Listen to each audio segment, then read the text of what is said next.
So the Catholic Church in Kenya rejected the $40,000 that was sent to the church by President William Ruto. And everybody is happy that the church is beginning to take a stand. This time around, I'm not commending the church for doing this because it took the young people of Kenya to protest, criticize the church for providing a platform upon which Ruto emerged, and how the church also supported Ruto by giving him the platforms to campaign and become president of the country.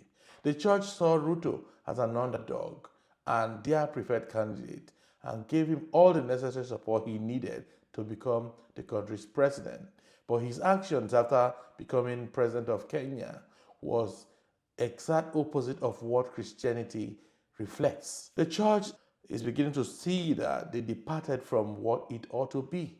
It took the young people of Kenya to remind the church what its primary roles were. It is sad that Christianity has become a tool for politicians to manipulate the people in recent times. It has also become a tool for the religious leaders to manipulate and cheat the people of God. These are flocks that have been placed in the care of religious leaders. But religious leaders in Africa have learned to commercialize religion and prey on the people's vulnerability.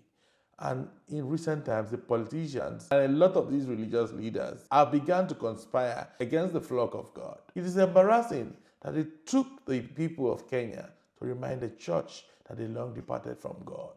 I must commend the young people once again for reminding the church of their primary role, and they describe the $40,000 as blood money.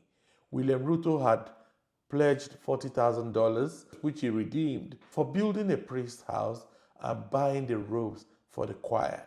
But after that money was delivered, the church had an afterthought and sent that money back to William Ruto. And this is not about Kenya alone. This is what happens around Africa, particularly West Africa and Southern Africa, where politicians and religious leaders have become one. You hardly see religious leaders preaching against bad governance in recent times.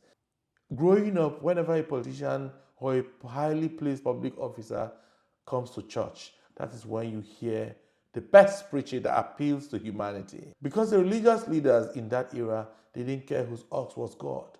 They were responsible for speaking truth to power. They were responsible for holding the politicians' feet to fire because they believed that the church owed the public the responsibility of holding the politicians accountable. And this should inspire Christianity around Africa, that our leaders have long departed from God and they have been promoting the God of Mammon. And one question I want to ask is, when will Nigerian religious leaders listen to the criticisms of their followers who have a problem with the way they frolic with these politicians who have left the people in untold hardship and penury? Kenya has done well, and the religious leaders have made a U-turn from the path they had told earlier.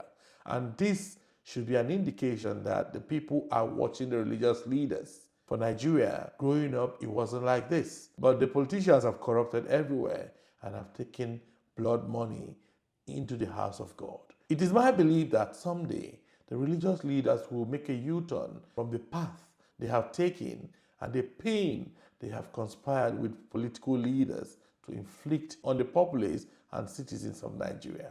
We must learn from the Kenyan experience that young people were able to realign the senses of religious leaders, and religious leaders were quick to identify where they have departed from. I love to read your comments about this issue, and I say thanks for watching.